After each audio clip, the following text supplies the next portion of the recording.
one of the things that we have to remember about the entire Sefer Devarim, or the book of Deuteronomy, is what's really going on. Sefer Devarim takes place a month before we enter the land of Israel. What Moshe is doing in this book, and it's his speech, this is all Moshe going over everything that's happened and our rights and privileges as a society. He's preparing the Jews to enter the land and to set up a society. And it can't be a society like the societies that were around them. Can't be like Egypt. Over and over again, he says, don't repeat what happens in Egypt. That's gone. That's the wrong way to make a society. And it's very important that we realize this.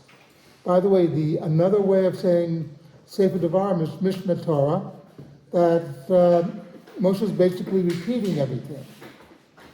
But it's like when you make up a society, there's your society's obligations to you, but there's also your obligations as a member of society. Just because you live somewhere, but if you decide that you're not going to follow the rules of society, the general rules, then it doesn't work. You have to obey certain rules of decorum. You know, we just finished watching I think it's the third season. White Lotus. No, not White Lotus. The third season of The Gilded Age. The Gilded Age. Which turn of the century you're on? Okay, so it's about the period, the 1880s. It's on HBO.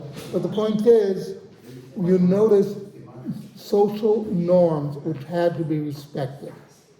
And if you violated those social norms, you were ostracized from polite society.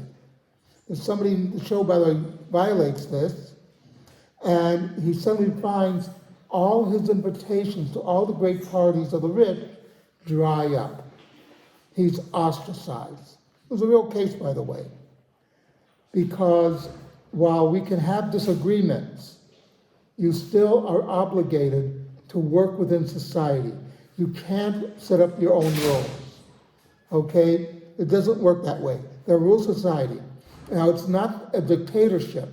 The Torah is very much against dictatorships. There has to be back and forth. But even within that, though, you have to obey certain rules. When you violate those rules, then, so it says, love the stranger. And people interpret that to mean anybody who walks in. It doesn't mean that. It means love somebody who comes into your society but agrees to follow the basic rules. A ger toshab, and a ger toshab had to accept at least the Sheva Mitzvot B'nai Noah, the 7 Noahide laws. If he didn't accept them, then he was not accepted into the country.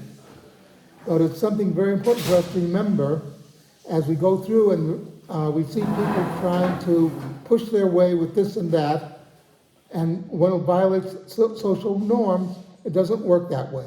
You have to obey certain rules, and that's what Moshe is underlining. Without this, it doesn't work. Or in the words of John Adams, when he was asked about the Constitution, who is it for? And he said, a religious society. A society that is based on religious norms. Otherwise, it will not work. Something to think about.